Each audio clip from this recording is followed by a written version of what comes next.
नमस्कार दोस्तों, एग्जाम नीति के यूट्यूब चैनल पे आप सभी लोगों का एक बार फिर से स्वागत है। जैसा कि आपको पता है कि यहाँ पर एक जीके की मैं डेली मॉक टेस्ट आपके लिए अपलोड करता हूँ। तो आज के इस लेक्चर में हम टोटल 20 क्वेश्चन करने वाले हैं दोस्तों। इन 20 में से आपने कितने का आंसर दिया है कमेंट करके मुझे ज़रूर बताइएगा, क्योंकि हमारा जो ये मॉक टेस्ट होता है इसमें मैं आपको सिर्फ आंसर नहीं बताता बल्कि डिटेल में चीज़ों को समझाता भी हूँ। तो आपके जो भी एग्ज़ाम है, जो आने वाले एग्ज़ाम है, उनके लिए ये काफ़ी ज़्यादा बेनिफिशियल होगी। इस सीरीज़ की और वीडियोज़ भी आप देख सकते हैं। ऊपर आई बटन पे कुछ वीडियो का लिंक मिल जाएगा, कुछ लास्ट में वीडियो का दिया रहता है, तो आप वहाँ से भी देख सकते हो। तो इससे आपके लिए काफ़ी ज़्यादा हेल्प मिलेगी। अगर आप जीएस की लगातार तैयारी करते रहते हो तो यहाँ से आप प्रैक्टिस कर सकते हो, क्योंकि मैं डिटेल से चीज़ों को समझाने की कोशिश करता हूँ। ये सिर्फ टेस्ट नहीं है, समझ लीजिए एक ओवरऑल पढ़ाई हमारी हो रही है, क्योंकि मैं बहुत सी जानकारी आपको क्वेश्चन से रिलेटेड दे देता हूँ। तो शुरुआत करेंगे पहले क्वेश्चन के साथ। 20 में से आपको कितने नंबर मिले हैं ये कमेंट करके ज़रूर बताइएगा। और अगर आपको ये वीडियो पसंद आती है तो वीडियो को लाइक करिएगा, पसंद नहीं आती है तो आप डिसलाइक भी कर सकते हैं, लेकिन जो भी करना है करके ज़रूर जाना। चलिए शुरुआत करेंगे पहले क्वेश्चन के साथ। हमारा पहला क्वेश्चन है कि अंग्रेजी शासन के दौरान भारत के आर्थिक दोहन के विचार का प्रतिपादन किसने किया था? दादा भाई नौरोजी, एम.एन. राय, जयप्रकाश नारायण या राम मनोहर लोहिया? तो आर्थिक दोहन का विचार सबसे पहले भारत में प्रतिपादित किया था दादा भाई नौरोजी ने। आपने ड्रेन ऑफ वेल्थ के बारे में सुना होगा, ठीक है। इंग्लिश में ये काफ़ी ज़्यादा शब्द प्रयोग होता है, ड्रेन ऑफ वेल्थ। मतलब कि जो पैसा हम कमा रहे हैं या जो धन हम कमा रहे हैं उसका निष्कासन हो रहा है, वो जा रहा है, उससे हमें कोई फ़ायदा नहीं मिल रहा है। तो दादा भाई नौरोजी ने ब्रिटिशर्स के समय में इस शब्द का प्रयोग किया था। इसका मतलब ये था कि भारतीयों का जो पैसा है वो भारत से लेकर इंग्लैंड भेज दिया जा रहा है, ठीक है, इंग्लैंड भेज दिया जा रहा है। अब क्या हो रहा है, इंग्लैंड तो भेज दिया गया, लेकिन इससे भारत को क्या मिला? कुछ नहीं। अभी क्या होता है, अगर हम आज की डेट की बात करें, अभी के समय की बात करें, तो भारत का जो पैसा है, मान लीजिए टैक्स के तौर पे हम देते हैं सरकार को, ठीक है। आप कोई भी टैक्स दे सकते हैं, क्योंकि भारत में आप अगर कोई भी सामान खरीदते हैं, टॉफ़ी से लेकर हर एक चीज़ में आपको किसी न किसी फॉर्म में टैक्स देना पड़ता है। फिर इनकम टैक्स भी होता है, फिर हाउस टैक्स भी होता है, अलग अलग टाइप के टैक्स होते हैं। लेकिन हम जो भी टैक्स देते हैं उस टैक्स का प्रयोग कहाँ होता है? वो हम पे ही लगता है, घुमा फिरा के। समझ रहे हो ना? लेकिन आर्थिक दोहन में ये कहा गया था कि भारत से पैसा तो लिया जा रहा है, लेकिन वो भारतीयों को वापस नहीं किया जा रहा है। समझ रहे हैं? वो भारतीयों के ऊपर नहीं खर्चा किया जा रहा है। तो इसीलिए जो है ये जो मतलब ड्रेन ऑफ वेल्थ या फिर धन के निष्कासन से संबंधित एक किताब लिखी थी, जिसका नाम था poverty and un British rule in India. ये दादा भाई नौरोजी ने लिखी थी, और इसी बुक में जो है आर्थिक दोहन का विचार प्रतिपादित किया गया था, ठीक है। चलिए, इसके बाद क्वेश्चन नंबर सेकंड है हमारा कि जनगणना 2011 के अनुसार जनसंख्या की दृष्टि से देश का दूसरा सबसे बड़ा राज्य कौन सा है? जनसंख्या की दृष्टि से सबसे बड़ा राज्य कौन सा है? बिहार, पश्चिम बंगाल, महाराष्ट्र या राजस्थान? तो भारत में जनसंख्या की दृष्टि से सबसे बड़ा जो राज्य है वो है यूपी, क्योंकि हमसे इस प्रश्न में दूसरा सबसे बड़ा राज्य पूछा गया है। तो जनसंख्या के लिहाज से दूसरा जो सबसे बड़ा राज्य है उसका नाम है महाराष्ट्र। तो ये हमें यहाँ से ध्यान होना चाहिए, महाराष्ट्र जो है दूसरा सबसे बड़ा राज्य है। उसके बाद फिर बिहार का नंबर आता है। तो टॉप 3 ये राज्य हैं जनसंख्या के लिहाज से सबसे टॉप पर। फिर पश्चिम बंगाल का नंबर आता है। समझ रहे हो ना? तो यहाँ हमसे क्या पूछा गया था? देश का दूसरा सबसे बड़ा राज्य, ठीक है, जनसंख्या के लिहाज से। सो सी वाला यहाँ पर सही हो जाएगा। चलिए, अब हम लोग अगला क्वेश्चन करते हैं। क्वेश्चन नंबर थर्ड वाला है हमारा, जिसमें हमको सप्तांग सिद्धांत को किसने प्रतिपादित किया था ये बताना है। मनु, चरक, कौटिल्य या तुलसीदास? तो सप्तांग सिद्धांत को प्रतिपादित किया था किसने? कौटिल्य ने। ऑप्शन सी वाला यहाँ पर से सही हो जाएगा, ठीक है। अगला क्वेश्चन हम लोग करते हैं।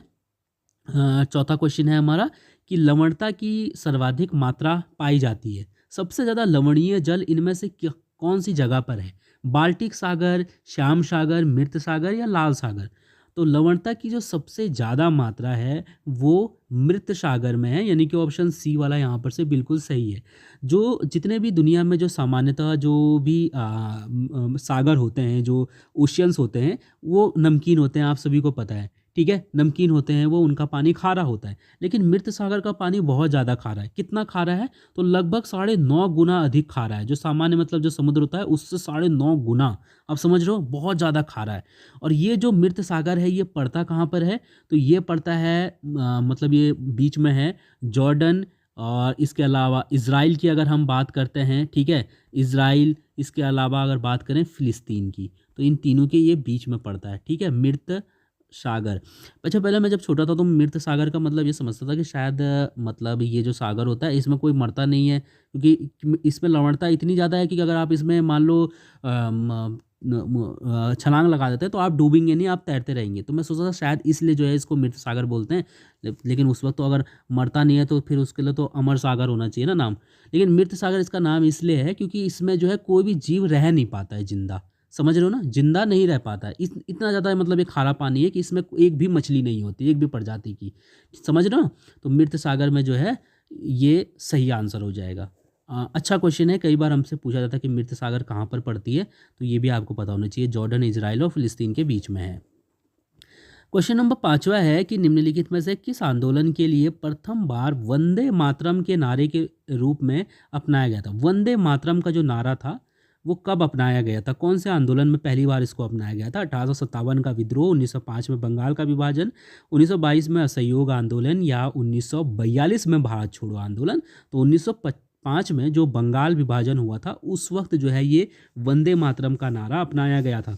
दोस्तों, कई बार पूछा जाता है कि जो ये वंदे मातरम है ये कहाँ से लिया गया है, तो ये लिया गया है आनंद मठ से, ठीक है। आनंद मठ क्या है, ये बंकिम चंद्र चटर्जी का एक उपन्यास है आनंद मठ, ठीक है। मैं लिख देता हूँ, आनंद और मठ, ये एक उपन्यास है बंकिम चंद्र चटर्जी का, और इसमें जो है इन्होंने वंदे मातरम लिखा था, ठीक है। और ये जो आनंद मठ थी इसका प्रकाशन हुआ था 1882 में। तो 1905 में जो है बंगाल विभाजन में वंदे मातरम के नारे को अपनाया गया था पहली बार।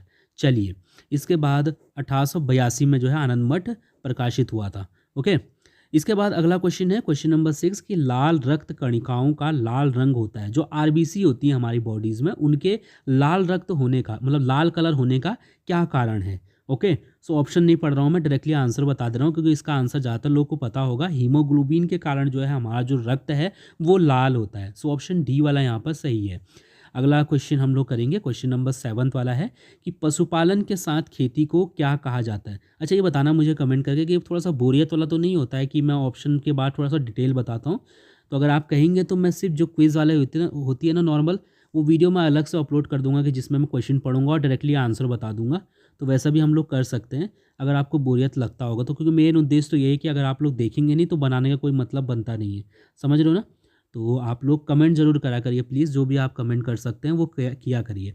पशुपालन के साथ खेती जब की जाती है तो उसको क्या बोला जाता है, उसको बोला जाता है मिश्रित खेती, ठीक है। कि मान लीजिए आप पशुपालन मतलब आप खेती कर रहे हैं, उसके साथ आपने मुर्गी पालन कर लिया, मधुमक्खी पालन कर लिया, तो वो मिश्रित खेती के अंदर आ जाता है, ठीक है। ऑप्शन ए वाला सही है।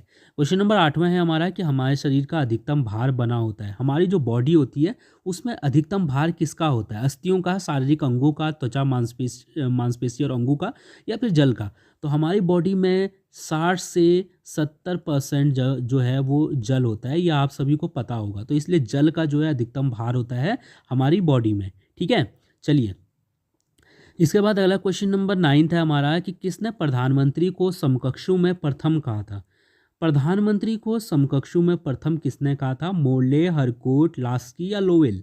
तो मोर्ले ने कहा था, लॉर्ड मोर्ले ने ये कहा था कि जो प्रधानमंत्री होते हैं वो समकक्षों में प्रथम होते हैं, ठीक है। समकक्षों में मतलब प्रथम का क्या मतलब समझिए, सभी लोग सांसद होते हैं और अपने 20 में से ही जो है मतलब विधानसभा के सदस्य होते हैं सभी लोग, और अपने 20 से ही जो है एक नेता चुन लेते हैं और वही नेता जो है प्रधानमंत्री बनता है और प्रधानमंत्री सबसे ऊंचा हो जाता है उनमें से, समझ रहे हो ना। तो मतलब वो अपने ही समकक्षों में, मतलब सभी लोग लोकसभा के सदस्य हैं लेकिन उनमें से वो टॉप पर है, कौन, प्रधानमंत्री, ठीक है। तो वो समकक्षों में प्रथम व्यक्ति हो गया। तो ये मोर्ले ने कहा था, लॉर्ड मोर्ले ने कहा था ये। क्वेश्चन नंबर 10वां है हमारा कि भारत में अणु बम के विकास से संबंधित है, अणु बम के विकास से संबंधित है, कौन संबंधित है, एपीजे अब्दुल कलाम, होमी जहांगीर भाभा और राजा रमन्ना और कस्तूरी रंगन। तो इसका सही क्या हो जाएगा, इसका सही आंसर ऑप्शन बी वाला हो जाएगा, यानी कि होमी जहांगीर भाभा, ठीक है। अगला क्वेश्चन नंबर 11वां है हमारा कि निद्रा रोग नामक बीमारी होती है, निद्रा रोग नामक जो बीमारी है वो किससे होती है, विटामिन ए की कमी से, शरीर में कैल्शियम की कमी से, रक्तचाप के बढ़ने से, या ट्रिपोनोसोमा नाम के एक कोशिकीय जीव से। तो इसका जो सही आंसर है वो है ऑप्शन डी वाला, यानी कि ट्रिपोनोसोमा नाम का एक कोशिकीय जीव होता है, इसके द्वारा ये जो निद्रा रोग है ये होता है। ठीक है, ये जो निद्रा रोग है इसका नाम है अफ्रीकन ट्रेपेनोसोमा। ट्रेपेनोसोमा जो है मतलब अफ्रीकन ट्रेपिनोसोमा जो है इसको बोला जाता है। तो ये जो ये ट्रिपेनोसोमा है इसी जीव की वजह से ये रोग होता है। ठीक है, अगला क्वेश्चन नंबर 12वां है कि उस वैज्ञानिक का नाम बताइए जिसने ये खोज की थी कि मलेरिया प्लाज्मोडियम नामक परजीवी से होता है। किसने कहा था कि जो मलेरिया है वो प्लाज्मोडियम नामक परजीवी से होता है, ये हमें यहाँ से बताना है। किसने कहा था? ये कहा था सर रोनाल्ड रॉस ने, यानी कि ऑप्शन सी वाला यहाँ पर से सही है। ठीक है, आप इस चीज़ को ज़रूर ध्यान रखिएगा, इम्पोर्टेंट क्वेश्चन है और मैंने देखा है कि कई बार ये एग्ज़ाम में पूछा भी गया है। ठीक है, और जो ये रोनाल्ड रॉस थे इनका जन्म कहाँ हुआ था? तो इनका जन्म भारत में हुआ था। भारत में कहाँ? उत्तराखंड में जन्म हुआ था। उत्तराखंड में कहाँ? उत्तराखंड का एक ज़िला है, ज़िला क्या क्या नाम है? अल्मोड़ा। वहाँ पर जो है इनका जन्म हुआ था। ठीक है, तो इन्होंने बताया था, ये ज़रूर याद रखिएगा, अच्छा क्वेश्चन है। 1902 में इनकी जो खोज थी उसके लिए इनको नोबेल पुरस्कार भी मिला था। तो ये चीज़ें हमें याद रखनी होंगी। चलिए, इसके बाद क्वेश्चन नंबर 13वां है हमारा कि निम्नलिखित में से किस आंदोलन से गांधी जी संबंधित नहीं थे? खिलाफत आंदोलन, व्यक्तिगत सत्याग्रह आंदोलन, भारत छोड़ो आंदोलन या स्वदेशी आंदोलन? तो गांधी जी संबंधित नहीं थे स्वदेशी आंदोलन से। हालांकि बाद में जो स्वदेशी आंदोलन हुआ था उसमें मतलब गांधी जी भी थे उस वक्त, लेकिन स्वदेशी आंदोलन जब पहली बार हुआ था तो ये 1905 में हुआ था। और आपको पता है कि गांधी जी भारत आए थे 1915 में अफ्रीका से। ठीक है, तो 1905 में मतलब ये आंदोलन हुआ था। और जो कौन सा आंदोलन? स्वदेशी आंदोलन। उस वक्त इसके जो नेता थे उनके नाम है लाला लाजपत राय, और लोकमान्य तिलक भी थे, अरविंद घोष भी थे और बिपिन चंद्र पाल भी थे। ओके, चलो, इसके बाद क्वेश्चन नंबर 14वां है हमारा कि कांग्रेस के निम्नलिखित नेताओं में से कौन एक पूर्ण रूप से कैबिनेट मिशन के पक्ष में थे? तो कौन थे? तो पूर्ण रूप से कैबिनेट मिशन के पक्ष में थे जवाहरलाल नेहरू। चलो, अगला क्वेश्चन देखते हैं। क्वेश्चन नंबर 15वां है हमारा कि प्रांतों में द्वैत शासन प्रणाली किस अधिनियम के अंतर्गत लागू की गई थी? 1892, 1909, 1919 या 1935? तो प्रांतों में जो द्वैत शासन प्रणाली है वो भारत सरकार अधिनियम 1919 के तहत लागू की गई थी। ठीक है, ऑप्शन सी वाला यहाँ पर से सही है। चलो, इसके बाद क्वेश्चन नंबर 16 है हमारा कि शेरशाह सूरी द्वारा किए गए सुधारों में शामिल है राजस्व सुधार, प्रशासनिक सुधार, सैनिक सुधार या करेंसी प्रणाली का सुधार? तो शेरशाह सूरी के जो सुधारों में सबसे ज़्यादा शामिल है वो शामिल है करेंसी प्रणाली का सुधार। जो रुपया है ना उसका मतलब पहले सॉरी गलत लिख दिया, रुपया जो मतलब रुपया है वो सबसे पहले जो है शेरशाह सूरी ने ही लॉन्च किया था। ठीक है, इसके अलावा आप इनको ग्रैंड ट्रंक रोड है उसको भी मतलब इन्होंने बनवाया था, तो उसके लिए भी आप इनको जानते हैं। ठीक है, लेकिन इन्होंने करेंसी प्रणाली में जो है काफ़ी ज़्यादा सुधार किया था। किसने? शेरशाह सूरी ने। इसके बाद क्वेश्चन नंबर 17वां है हमारा कि निम्नलिखित में से कौन एक से अधिक बार प्रधानमंत्री नियुक्त हुए हैं? तो जवाहरलाल नेहरू एक से अधिक बार प्रधानमंत्री नियुक्त हुए हैं। हाँ जी, हुए हैं। इंदिरा गांधी एक से ज़्यादा बार हुई हैं। हाँ, हुई हैं। चौधरी चरण सिंह नहीं हुए हैं। और अटल बिहारी वाजपेयी भी एक से अधिक बार जो है प्रधानमंत्री बने। तो चौधरी चरण सिंह जी जो है यहाँ पर सही आंसर हो जाएगा, क्योंकि हमसे पूछा गया कि कौन एक से अधिक बार प्रधानमंत्री नियुक्त नहीं हुए हैं। ठीक है, 5वें प्रधानमंत्री थे भारत के चौधरी चरण सिंह जी। इनका कार्यकाल कब से कब तक था? 28 जुलाई से लेकर 28 जुलाई 1979 से लेकर ये थे 14 जनवरी 1980 तक।